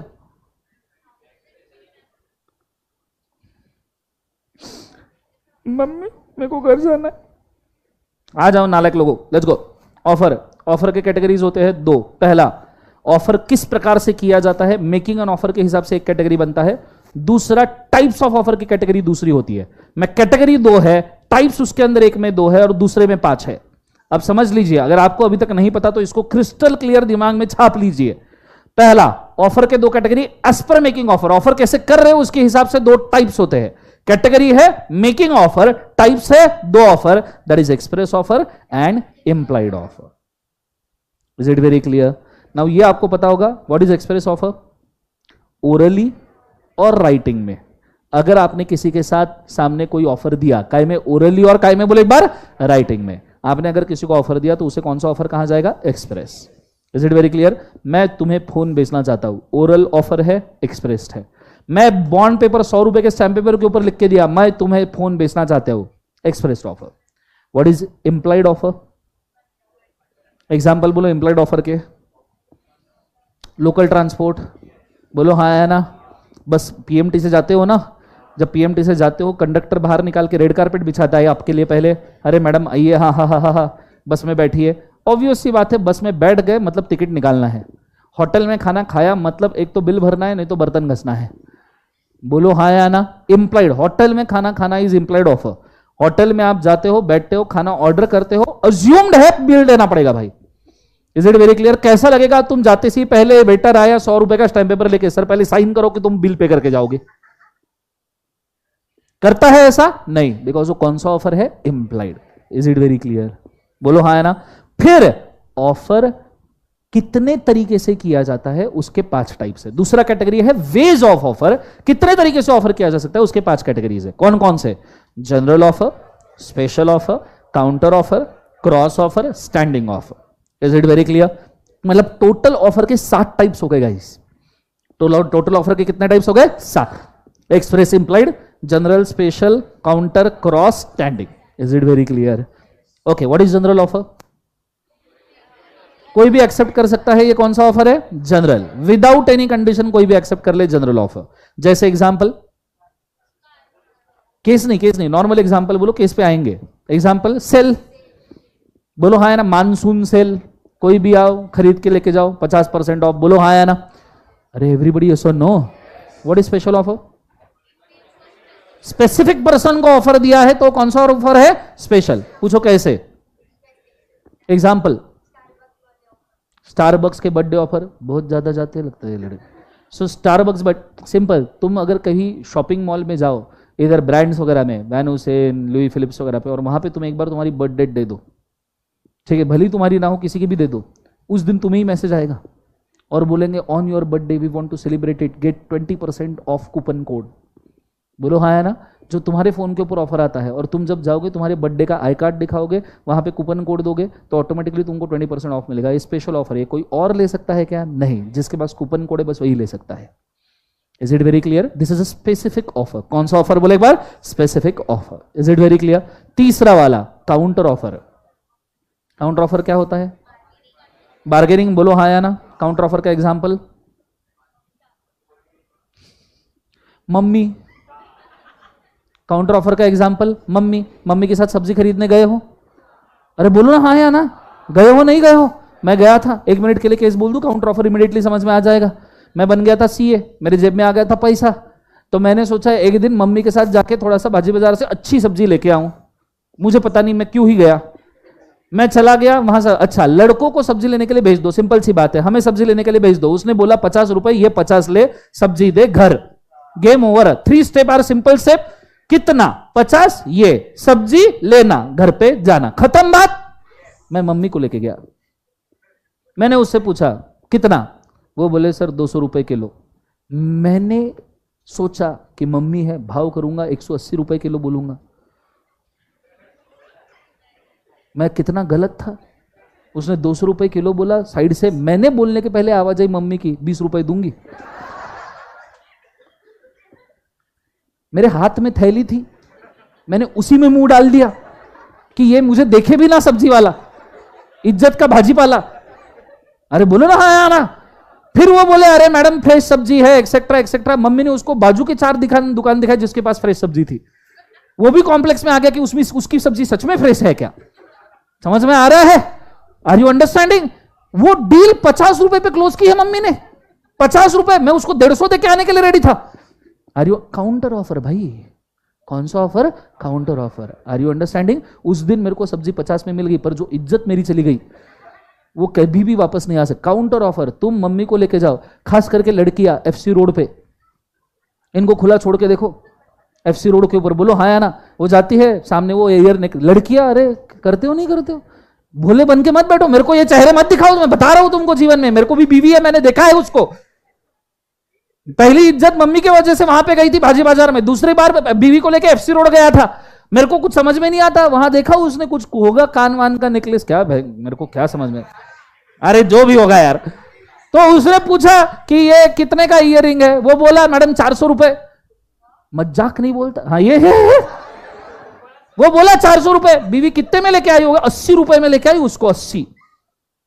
Are you understanding? किया है, सब लड़कियों ने किया है ये चीज, बोलो हाँ यार। This happens. Counter offer. कौन सा ऑफर है बोले एक बार उसे? Counter offer. ये टैलेंट लड़कों में नहीं होता, it's okay. Are you understanding? Yes और नो? तुम भाव कर करके कितना कर लोगे? 10 रुपया, और 10 करने के बाद भी तुमको ऐसा लगता है यार छोड़ जाने दे, गरीब के पेट पे क्यों लात मारू करके तुम आ जाते हो, बोलो हाँ है ना? एनीवेज आगे, तो ये दया माया कुछ नहीं होता बेटा, काउंटर ऑफर होता है। आगे next one, counter offer. Counter offer का मतलब क्या है? Simple, negotiation. बड़े बड़े डील्स के निगोशिएशन भी काउंटर ऑफर है। आपका प्रैक्टिकल एग्जांपल, फालतू वाले हो गए, प्रैक्टिकल सुन लो। टाटा स्टील्स ने जब कोरस स्टील्स को परचेस किया था, टाटा स्टील ने जब कोरस स्टील को परचेस किया था, ओरिजिनल बिड टाटा स्टील ने कोरस स्टील के लिए रखी थी $8.03 बिलियन की, और बदले में एक और कंपनी आई थी कोरस स्टील्स को एक्वायर करने के लिए, 2007 का एक्विजिशन है। उसने टाटा स्टील को कॉम्पीट करते करते काउंटर ऑफर्स दिए। आपको पता है $8.03 बिलियन का एक्विजिशन $3 बिलियन से बढ़ गया सिर्फ 1 महीने के अंदर। $11.3 बिलियन में टाटा स्टील ने फिर कोरस को एक्वायर किया just because of this counter offers. Are you understanding? तो ऐसा नहीं है कि ये बेसिक सब्जी मंडी में होता है, प्रैक्टिकली ये कंपनी एक्विजिशंस में भी सेम बिड होता है। If you don't know, WhatsApp को जब मेटा ने एक्वायर किया था, the original equation two acquire the WhatsApp was of $15 billion, लेकिन व्हाट्सएप ने मेटा के साथ ऐसा नेगोशिएट किया, टोटल $4 बिलियन से डील बढ़ गई, $19 बिलियन हुए, मेटा ने व्हाट्सएप को एक्वायर किया है। Are you understanding? What is this? Counter offer. सिर्फ प्रॉब्लम यह है, आप काउंटर ऑफर एग्रीमेंट में नहीं लिखते कभी। क्योंकि जो लास्ट काउंटर ऑफर होता है, जो एक्सेप्ट होता है, वही एग्रीमेंट होता है। इसलिए आपको कभी काउंटर ऑफर कहीं लिखे हुए नहीं मिलेंगे, काउंटर ऑफर का डॉक्यूमेंटेशन नहीं होता, क्योंकि एक्चुअली आपको जो दिखता है वो दिखता है एग्रीमेंट, और एग्रीमेंट में आपको सिर्फ लास्ट ऑफर दिखता है, जो लास्ट काउंटर ऑफर वो दिखता है जो एक्सेप्ट हुआ है। Is it very clear? पर इसका मतलब ये नहीं काउंटर ऑफर नहीं होता, काउंटर ऑफर एग्जिस्ट करते हैं। नेक्स्ट वाला आता है क्रॉस ऑफर। क्रॉस ऑफर का मतलब एक ही चीज के बारे में दो लोगों ने इकट्ठा एक दूसरे को ऑफर देना, इज अ क्रॉस ऑफर। ये एक्चुअली आइडेंटिकल ऑफर होते हैं जो दोनों लोग एक दूसरे को देते हैं, पर कोई किसी को हाँ नहीं बोलता, तो क्रॉस ऑफर का रिजल्ट ये एग्रीमेंट नहीं होता। एक सिंपल एग्जांपल लेते हैं, सिंपल। चलो ट्रिप जाते हैं, किधर जाना? ये गोवा, सबने गोवा बोला, क्रॉस ऑफर। कोई रिजल्ट है क्या? नहीं, तुम सिर्फ ऑफर देके उड़ गए। Is it very clear? Trip किधर जाना, फॉर एग्जाम्पल, तो अब ये तो मैंने यहां किया, तुम 5 दोस्तों में बैठो और एक दिन पूछो चलो यार ट्रिप जाते, कहां जाना? दोनों तीनों दोस्त बोलेंगे गोवा गोवा गोवा। क्रॉस ऑफर आए, पर किधर से एक्सेप्टेंस आया क्या? नहीं। सो क्रॉस ऑफर का कोई रिजल्ट नहीं होता। Cross offer are exactly identical offer. Trip की बात थी, गोवा प्लेस था, सबने बोला एग्जैक्टली आइडेंटिकल, पर वो दोनों एक दूसरे के लिए कंसिडरेशन नहीं बनता। क्लियर है? Cross offer does not lead to contract. Is it very clear guys? सबसे आखिरी वाला स्टैंडिंग ऑफर। स्टैंडिंग ऑफर मतलब जो स्पेसिफिक पीरियड के लिए वैलिड है। एग्जाम्पल, मानसून सेल तो कभी भी बंद हो जाएगा, मानसून बंद होता है, मानसून सेल उससे बेटर है दिवाली सेल। दिवाली के पूरे 10 दिन की छुट्टियों में शुरू रहता है। अभी गणपति बैठ रहे हैं, गणपति सेल जिस दिन गणपति बैठते पूरे 10 दिन में शुरू रहता है। बोलो हाँ या ना, जोर से बोलो, ऐसा नो। हाँ, 15 अगस्त का सेल आज के ही दिन वैलिड है, आज के दिन ही वैलिड है, वो भी तो स्टैंडिंग ऑफर है ना। Throughout the day valid is also, it is hourly standing offer. Diwali sale is a daily standing offer, Ganpati sale is also daily standing offer. Are you understanding? Is it very clear? है no? तो ये हुआ standing offer. तो 7 type के offer है, 2 type के categories है। कैसे देते हो उसके हिसाब से एक्सप्रेस एम्प्लॉयड, और किस तरीके से देते हो उसके हिसाब से general, special, counter, cross, standing. अब इनके ऊपर 2 केसेस हुए हैं। इनके ऊपर कितने केसेस हुए हैं? 2। पहला, सबसे पहला फेमस केस जो तुमने सबसे पहले कॉन्ट्रैक्ट में पढ़ा था, Carlill versus Carbolic Smoke Ball Company, याद है? बोलो हाँ या ना। क्या केस था? Can you tell me? Okay, पहले मैं लिख लू कार्लिल वर्सेस, क्या बोले एक बार? Carbolic Smoke Ball Company, CSBC, Carbolic Smoke Ball Company. Okay, live stream में सबने बहुत अच्छे तरीके से ध्यान दीजिएगा, केस में एक्सप्लेन कर रहा हूं, जिनको नहीं पता वो भी ध्यान दे सकते हैं। कंस्ट्रक्शन वर्क कैसे क्या ऑफर होगा? सर इतना भी नहीं रहता, 200 से सीधा 20 कौन करता है? जाके देख एक बार मम्मी के साथ, तेरे को पता चलेगा। सो CSBC that is carbolic Smoke Ball company. यहां तक समझ में आ रहा है? बोलो हाँ है ना। अब कार्बोलिक स्मोक बॉल कंपनी ने एक प्रोडक्ट निकाला था, स्मोक बॉल्स, जिसके अंदर नॉर्मली वो 2-4 स्मोक बॉल्स देते थे। ना स्मोक बॉल्स क्या है पहले ये समझिए। मॉस्क्यूटो कॉइल सबने यूज किया है? जोर से बोलो हाँ है ना। मॉस्क्यूटो कॉइल यूज किया होगा तो आपको पता चलेगा कि मॉस्क्यूटो कॉइल को अगर आप आग लगाओ उससे धुआं बनता है। मैक्सिमम लोग तो सह लेते हैं, पर कुछ लोगों को मॉस्क्यूटो कॉइल के धुएं से एलर्जी होती है, खांसी शुरू हो जाती है, रैशेस शुरू हो जाते हैं। बोलो हाँ है ना। कुछ लोगों को इशू होता है, रेस्पिरेशन में प्रॉब्लम होता है। कोई बोलता है यार मेरे पास मत रख, मेरे को ना सिर दुखना शुरू हो जाता है, होता है। बोलो ऐसा नो। तो ये smoke balls are nothing but kind of mosquito coils ही थे। इंसेक्ट्स को भगाने के लिए स्मोक बॉल्स को जला के यूज किया जाता था। स्मोक बॉल्स को जला के क्या किया जाता था? यूज किया जाता था, काइंड ऑफ मॉस्क्यूटो कॉइल ही समझो। अब मॉस्क्यूटो कॉइल के ऊपर बहुत सारी वार्निंग्स लिखी होती है, आपने देखा होगा कि not for internal consumption, store at dry place, keep away from children. बोलो हाँ या ना। उसी प्रकार ये कार्बोलिक स्मोक बॉल कंपनी का जो स्मोक बॉल था, उन्होंने सेल को प्रमोट करने के लिए, और कई बार ऐसा होता है ना कि प्रोडक्ट्स के मामले में ना मार्केट में अफवाहें बहुत सारी आती है। फॉर एग्जांपल, अगर आपको नहीं पता होगा तो जब पहली बार ऑल आउट रिलीज हुआ था ना वो लिक्विड में, ठीक है, तो उसके लिए न्यूज आई थी कि ये लिक्विड ऑल आउट जो डब्बी है उसके अंदर एसिड होता है, वो एसिड हवा में कन्वर्ट होता है। ये स्टार्टिंग में, तुम बहुत छोटे होंगे, माइट भी तुम होंगे ही नहीं, ठीक है, ये 2000 की बात है। तो तब आता था ऑल आउट आया है भाई, इसके अंदर लिक्विड होता है, उसके अंदर एसिड होता है, ये एसिड धीरे धीरे तुम्हारे फेफड़ों को खराब करता है। खुद भी चलता था, उससे आज तक मच्छर नहीं मरा, लोग क्या मरेंगे। सो सिंपल सी बात यह है कि भाई साहब ऐसे कोई भी, और ये क्यों न्यूज बनाई जाती है? क्योंकि उस कंपनी का सेल डाउन हो। जैसे अभी फिलहाल कुछ दिन पहले, अभी तो सुप्रीम कोर्ट ने प्रूव कर दिया, पर आपने देखा होगा पतंजलि के खिलाफ बैड न्यूज़ चल रही थी। तो कई बार क्या होता है, किसी कंपनी का बिजनेस डाउन करने के लिए मार्केट में अफवाह आ जाती है। क्या अफवाह आ जाती है? कि ये प्रोडक्ट खराब है, इससे तुम्हें कुछ हो जाएगा, तुम मर जाओगे, तुम्हारे फेफड़े जल जाएंगे, एक्सेट्रा एक्सेट्रा एक्सेट्रा। बोलो हाँ ना। तो ऐसी ही एक अफवाह कार्बोलिक स्मोक बॉल कंपनी के खिलाफ थी। क्या अफवाह थी? कि जो कार्बोलिक स्मोक बॉल कंपनी के स्मोक बॉल्स यूज करता है उसको इन्फ्लुएंजा होता है। Influenza kind of respiratory disease let's say, या रैशेस, जो भी होगा, आपने क्या लेन देना।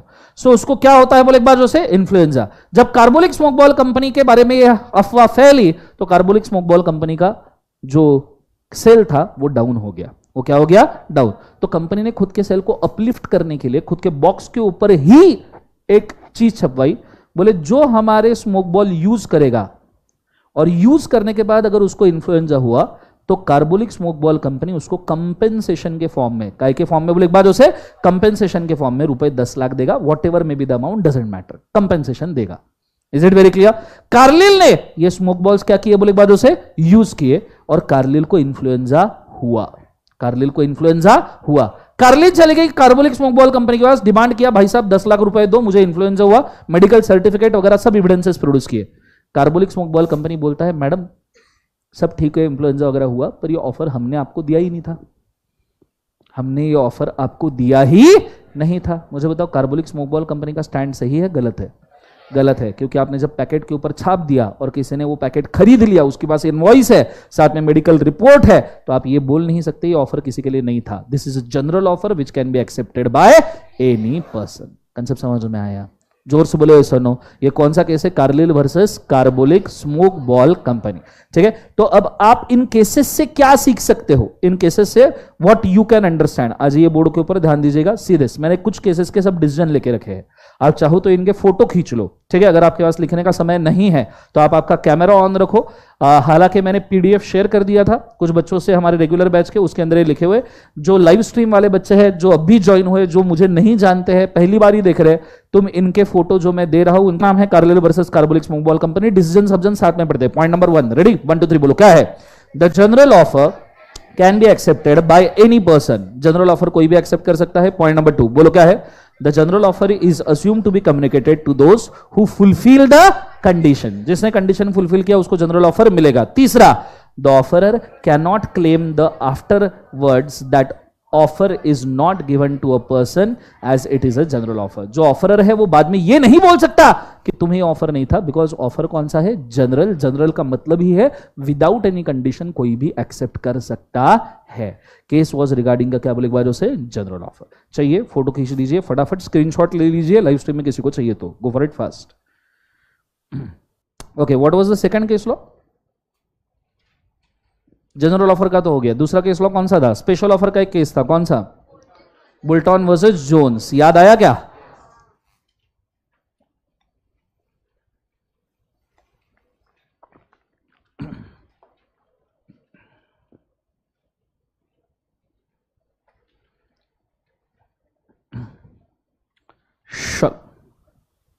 ओके, ये केस हो गया, ये हो गया जनरल ऑफर। जोर से बोलो कौन सा ऑफर हो गया?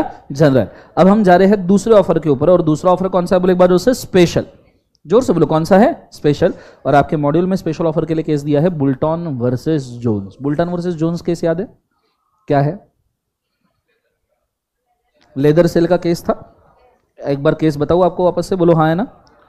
ओके, बोर्ड के ऊपर बहुत अच्छे तरीके से ध्यान दीजिएगा। जिनको केस नहीं पता उनके लिए बोर्ड के ऊपर फोकस कीजिएगा, डिसीजन एंड में दिखाऊंगा। ठीक है, लेट्स गो। केस क्या हुआ था? जोन्स नाम का बंदा था। लेट्स से जोन्स नाम के बंदे ने एक जेड नाम के बंदे के साथ लेदर परचेस का कॉन्ट्रैक्ट किया था। लेदर क्या वाले एक बार जो से? Purchase. Let's say leather purchase eight the rate of ₹5,000 पर मीटर। 5,000 मीटर, 5,000 रुपए पर मीटर के हिसाब से लेदर परचेस का कॉन्ट्रैक्ट था। And let's say 100 metres leather purchase करने वाले थे। कितने मीटर्स लेदर परचेस करने वाले थे? 100। बोर्ड के ऊपर ध्यान देते रहिएगा प्लीज, आपको समझ में आएगा। फिर जेड का ये प्रोप्राइटरशिप बिजनेस था। ये केस बहुत अच्छा है। हाँ, मैं आपको इसको कंपनी लॉ के साथ बाद में कनेक्ट करके दूंगा, गौर से सुनिएगा प्लीज। इसमें कंपनी लॉ भी कनेक्ट करेंगे हम। ठीक है, जस्ट फोकस। तो जेड प्रोप्राइटर था। अब जेड जब प्रोप्राइटर था उसके पास ये लेदर का कॉन्ट्रैक्ट आया। ये लेदर डिलीवर करने के पहले जेड को एक बहुत अच्छा ऑफर आया बुल्टन नाम के बंदे से। बुल्टन बोलता है जेड को कि तेरा जो प्रोप्राइटरशिप बिजनेस है वो तुम मुझे सेल कर दे, मैं तुझे अच्छा कंसिडरेशन दूंगा, what ever may be the consideration, हमारा लेन देन नहीं है। जेड ने खुद का प्रोप्राइटरशिप बिजनेस ही सेल कर दिया बुल्टन को। क्या सेल कर दिया? बिजनेस ही सेल कर दिया। किसको बोले एक बार? बुल्टन। अब बुल्टन को यह पता चला कि जेड के पास एक कॉन्ट्रैक्ट है 5,000 रुपीज पर मीटर के हिसाब से 100 मीटर के लेदर के परचेस का। तो इसने पता किया कि यह कॉन्ट्रैक्ट जोन्स के साथ था। तो बिजनेस परचेस करने के बाद बुल्टन को ऐसा लगा कि उसकी जिम्मेदारी है सेम लेदर 100 मीटर का देना 5,000 रुपए पर हिसाब से, और 5 लाख का कॉन्ट्रैक्ट था रफली, ज्यादा, बोलो हाँ या ना। तो इसने लेदर बनाया और 100 मीटर लेदर इसने सप्लाई किया जोन्स को। 100 meter leather at the rate of कितना बोले एक बार? 5,000 रुपीज पर मीटर के हिसाब से उसने लेदर सप्लाई किया। जोन्स ने जब देखा 100 मीटर लेदर आया, जोन्स ने लेदर लेने से मना कर दिया। बुल्टन बोल रहे, बुल्टन ने जोन्स के ऊपर केस कर दिया, बोले तू मना नहीं कर सकता। जोन्स बोले मैंने ऑफर तुझे दिया ही नहीं था, ये परचेस वाला ऑफर मैंने किसको दिया था? जेड को। जब मैंने ऑफर जेड को दिया था, how can you accept the same? इसलिए जोन्स ने कॉन्ट्रैक्ट मना कर दिया। Are you understanding? बोलो हाँ है ना एवरीबडी, यस और नो। क्या जोन्स यहां पे ऑफर रिजेक्ट कर सकता है? जोन्स यहां पे एक्सेप्टेंस रिजेक्ट कर सकता है? बोलो हाँ है ना, यस, क्योंकि ऑफर स्पेसिफिक पर्सन को दिया था, स्पेशल पर्सन। बोलो हाँ है ना। अगर वो जेड ही सप्लाई करता तो जोन्स मना नहीं कर सकता था, पर एक किसने सप्लाई करने की कोशिश की? बुल्टन। तो क्या जोन्स मना कर सकता है? Yes, because it was a special offer. सबको समझ में आया? जोर से बोलो हाँ है ना।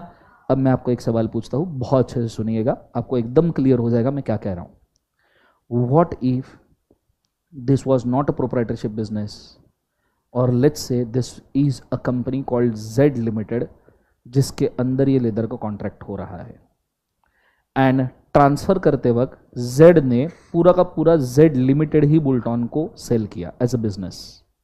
पूरा का पूरा जेड लिमिटेड ही बुल्टन को सेल किया as a business, and then Boulton through Z Limited supplied 100 metres of leather at the rate of 5,000 rupees per metre.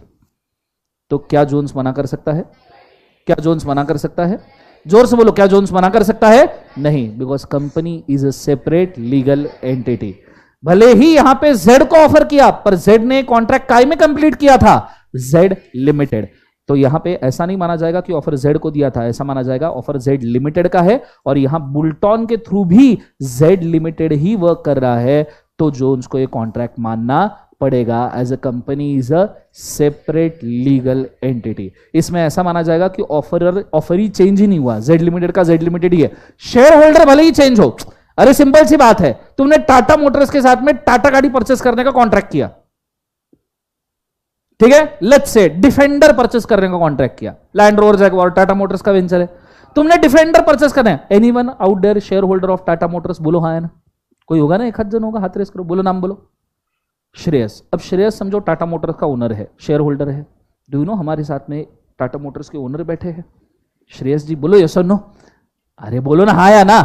अब तुमने टाटा मोटर्स से कॉन्ट्रैक्ट किया, तुम डिफेंडर परचेस करोगे, और बाद में तुमको पता चला कि इसका ओनर श्रेयस भी है, इसने भी शेयर होल्ड की है, क्या तुम मना कर सकते हो? कह रहे ऑफ कोर्स नॉट, ऑब्वियसली, बोलो हाँ है ना।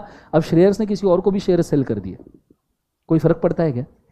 चलो रतन टाटा ने खुद के शेयर्स किसी और को सेल कर दिए, कोई फर्क पड़ेगा क्या? नहीं। तुम्हारा कॉन्ट्रैक्ट किसके साथ है? टाटा मोटर। इस केस में बुल्टन वर्सेस जोन्स, ओरिजिनल केस में it was a proprietorship business जिसका कोई भी सेपरेट लीगल एंटिटी नहीं बनता, and that's why denial valid है, बिकॉज इट वाज अ कौन सा कॉन्ट्रैक्ट? Special contract. अब समझ में आया पक्का? Is it very clear? ऐसा हो सकता है इंस्टीट्यूट तुम्हें ऐसा कंफ्यूजिंग क्वेश्चन पूछे कि mister J offered to purchase a leather from the company of Z. After that, Z sold his company to Bulton. Tell whether Bulton supplying a leather through company valid or not. बोलने का हाँ पूरे तरीके से valid है। मतलब मैं रहूं तो एक आधा सवाल आज तक कैसा पेल दिया कर दे आधे बच्चे। समझ में आ रहा है सबको? हाँ है ना। जोर से बोलो सर नो। तो ये चीज को आपने याद रखिएगा। केस क्या है बोले एक बार, जो से बुल्टन वर्सेस जोन्स। बोलिए। See if it is a partnership firm. अब कुछ बच्चे मेरे को ये भी पूछते, चलो इसको भी क्लियर कर दो, फर्म भी हमारे पार्टनरशिप सिलेबस में है। बोलो हाँ है ना। What if it is not a Z limited, it is Y Z and company? अरे वाई इज अ पार्टनर यार।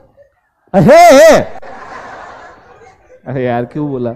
एनीवेज ध्यान दो नालायक लोगों, एग्जाम है 1 महीने के ऊपर। So this is Y Z and company. क्या है बोले एक बार, जो से पार्टनरशिप फर्म। फोकस करना, क्या है बोले एक बार, पार्टनरशिप फर्म। अब इसमें वाई एक पार्टनर है, जेड एक पार्टनर है। बोलो हाँ है ना। अब अगर ये लेदर का contract Y Z and company के साथ है, और बाद में ये firm YZ and company firm के साथ है और बाद में इसमें से जेड निकल के ये वाई बी एंड कंपनी होता है, तो लेदर का कॉन्ट्रैक्ट वैलिड है इनवैलिड है? वैलिड है या इनवैलिड है? वैलिड है या इनवैलिड है?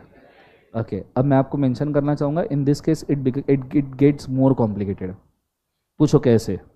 If it is a contract of sale of goodwill by a firm, sale of goodwill by a firm मतलब अगर आप ब्रांड नेम बेच रहे हो तो कॉन्ट्रैक्ट वैलिड है, अदरवाइज ब्रांड नेम का क्या फायदा खरीदने का? Are you understanding? सो अगर आप ब्रांड नेम परचेस कर रहे हो तो कॉन्ट्रैक्ट वैलिड है, क्योंकि ब्रांड नेम का अदरवाइज कोई फायदा ही नहीं है। अगर कस्टमर बेस ही रिटेन नहीं हो रहा तो ब्रांड नेम का क्या करेंगे भाई? Is it very clear? Yes और नो? लेकिन ये गुडविल ट्रांसफर करने के लिए ये पार्टनरशिप फर्म रजिस्टर्ड होना चाहिए। ये पार्टनरशिप फर्म क्या होना चाहिए? Registered. Only registered partnership firm can transfer goodwill. Unregistered partnership firm का खुद का गुडविल नहीं है, इसलिए तो अनरजिस्टर्ड है ना, क्योंकि उनको भरोसा ही नहीं है गुडविल के ऊपर। Is it very clear? So अगर रजिस्टर्ड पार्टनरशिप फर्म है, गुडविल ट्रांसफर कर रहा है, तो उस केस में कॉन्ट्रैक्ट वैलिड रहेगा। फिर आपको लेदर एक्सेप्ट करना ही पड़ेगा, बिकॉज गुडविल का मतलब ही होता है retention of customers. Is it very clear guys? जोर से बोलो यस और नो। समझ में पक्का आया? बुल्टन वर्सेस जोन्स का नया एंगल है ये। Is it very clear? बोलो हाँ है ना? तो ये चीज को याद रखिएगा। ये कौन सा ऑफर है बोले एक बार उसे स्पेशल। लाइव स्ट्रीम वाले भी मुझे एक बार बोल दे जो मैंने अभी समझाया वो क्लियर हुआ है क्या? ठीक है, आप चाहो तो इसका फोटो लेके रख सकते हो, आपके फायदे की बात होगी। ठीक है, बाद में काम में आएगा। ठीक है,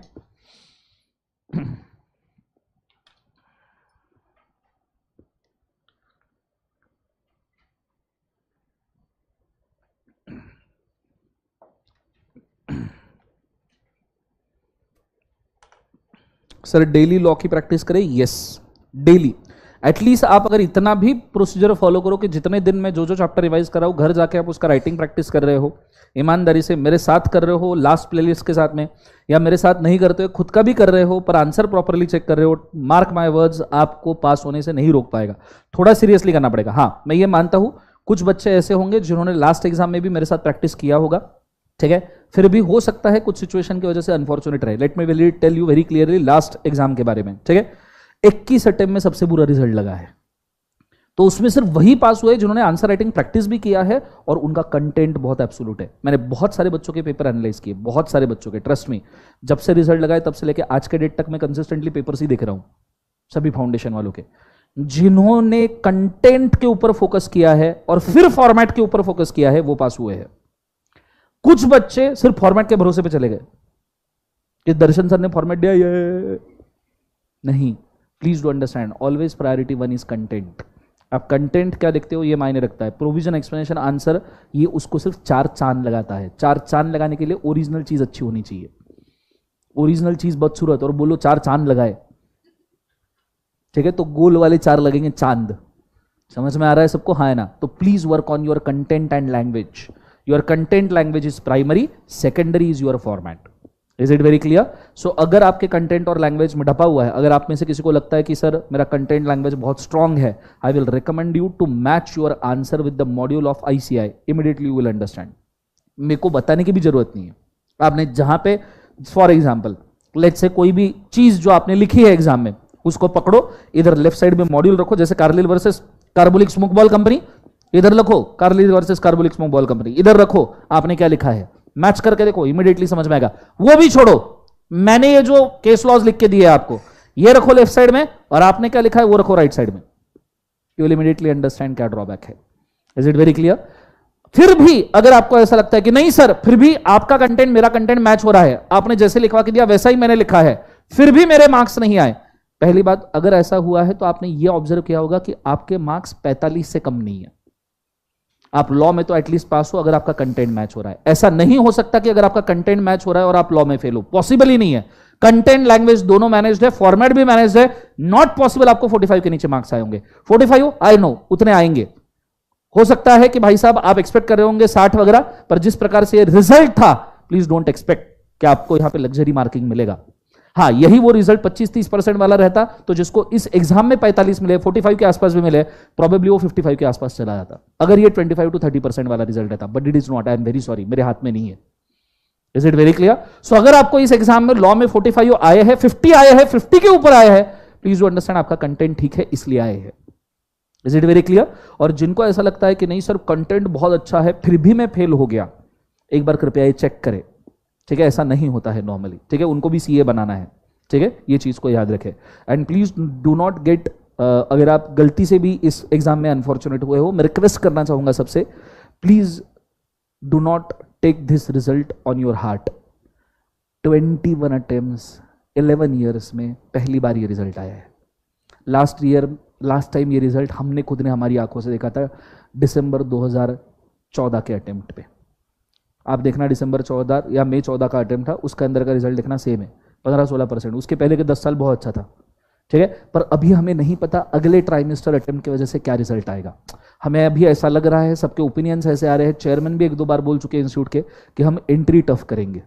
सी अंडरस्टैंड, पहले एक साल में वो बनाते थे रफली 70 से 80 हज़ार फाउंडेशन पास स्टूडेंट्स, राइट। 2 एग्जाम में 70 से 80 हज़ार पास होते थे, बोलो हाँ या ना। अब 3 एग्जाम में अगर उनको 70 से 80 हज़ार पास करने हैं तो they are bound to pass only those. Number same रहने वाला है, 70-80,000 ही पास होने वाले हैं, पर वो 3 अटेम्प्ट में बटने वाले हैं। That means toughness is increased automatically. Is it very clear? समझ में आ रहा है? तो you have two bit tougher, ठीक है। अब वो वाला फाउंडेशन नहीं रहा कि आप 25-30% में पास हो जाओगे, नहीं। प्रोबेबली अभी इसके बाद में रिजल्ट्स 15 से 20% के बीच में ही रेंज होंगे, क्योंकि 20-20, 25-25 हज़ार अटेम्प्ट में पास होंगे तो पूरे साल भर में 70 हज़ार ऑटोमेटिकली हो जाएंगे। Is it very clear? इस बार का कुछ ज्यादा ही शॉकिंग था, क्योंकि 41,000 लास्ट अटेम्प्ट का रिजल्ट था, इस बार का 13,000 ही आया है, 13,000 रिजल्ट है सिर्फ, ठीक है। So it's okay. अगर आपका इस रिजल्ट में कहीं कुछ कम ज्यादा हुआ है, दिल पे ना ले, वापस से आप जो ट्राई कर रहे हो करते रहे। खास करके वो लोग जो 200 के आसपास भटक रहे हैं, उन्होंने तो टेंशन नहीं लेना है, ठीक है। रीजन इज 200 के आसपास आप भटक रहे हो, मतलब अगर वैसा रिजल्ट लगता 25-30% वाला, probably you have been through. अब आप इसको लग समझो या कुछ भी समझो, I am very sorry to say this, पर अब ये ऐसा ही है, ठीक है। But don't get disheartened, keep up, keep going. हो सकता है कि ये रिजल्ट आपने सह लिया और आप पास हो गए फाउंडेशन में, आने वाले एग्जाम में तो आपको इंटर फाइनल त्रास ही नहीं देगा, क्योंकि आपने वर्स्ट रिजल्ट ऑलरेडी देख लिया। Is it very clear? Are you understanding? Yes और नो? तो छोड़ने का नहीं है, वापस शुरू हो जाओ, कोई दिक्कत की बात नहीं है, ठीक है। चलो अब इस केस के अंदर मैंने Carlill versus Carbolic Smoke Ball company बताया। बुल्टन वर्सेस जोन्स में हमने क्या डिसीजन लेना है? पॉइंट नंबर 1 सब जन साथ में पढ़ेंगे। रेडी? 1 2 3 बोलो, क्या है? The special offer can be accepted only by the person to whom it is given. The special offer can not be transferred to other person. Any other person act on a special offer, still it is invalid. कोई भी अगर तीसरा person special offer पे act करता है, फिर भी हम उसको क्या मानेंगे? इनवैलिड। सबको समझ में आया? Everybody is understanding clearly? अब आप देखिएगा, यहां पे हमने टाइप्स ऑफ ऑफर कवर किया। ऑफर के हमने सारे के सारे रफली सारे के सारे केसेस कवर किए, ठीक है। हमने offer and invitation to offer cover किया। हमारा पहला यूनिट ऑफर वाला यहां पे होता है खत्म। Is it very clear? जितना मैंने इस लेक्चर के अंदर करवाया आप उतना ही करके जाइए, उसके आंसर राइटिंग करके जाइए। आप ट्राई कीजिए कि आज ऑफर का सभी आंसर राइटिंग आपका आज के आज हो जाए। अगर आप ऐसा करोगे, अगले 10-15 दिन में मेरा सिलेबस जैसे ही खत्म होगा रिवीजन का, साथ साथ में आपका राइटिंग भी खत्म होगा। Is it very clear? Yes और नो? कल हम आएंगे, दूसरा यूनिट उठाएंगे एक्सेप्टेंस। मेरा टारगेट है कि इस लेंथ एंड ब्रेड का एक यूनिट डेली हम करना है, ठीक है। इससे हमारा स्पीड भी मेंटेन होगा, डिटेलिंग भी हम मिस नहीं करेंगे, जैसे हमने आज कुछ भी मिस नहीं किया है। Is it very clear? Yes और नो? ऑफर यूनिट का हमने सब कुछ आज देख लिया। Is it very clear? आज के लिए हम इतना काफी करते हैं। आंसर राइटिंग वीडियोस के प्लेलिस्ट सेक्शन में दिए हैं, लाइव स्ट्रीम वालों, जीडीपीडी वालों, रिकॉर्डिंग वालों, प्लेलिस्ट सेक्शन में जाइए, आंसर राइटिंग देख लीजिए। मैं प्लेलिस्ट इस वीडियो के नीचे भी मेंशन करने की कोशिश करूंगा। Thank you so much. Good day, God bless you. ओम नमः शिवाय। थैंक यू बोलो, जोर से बोलो।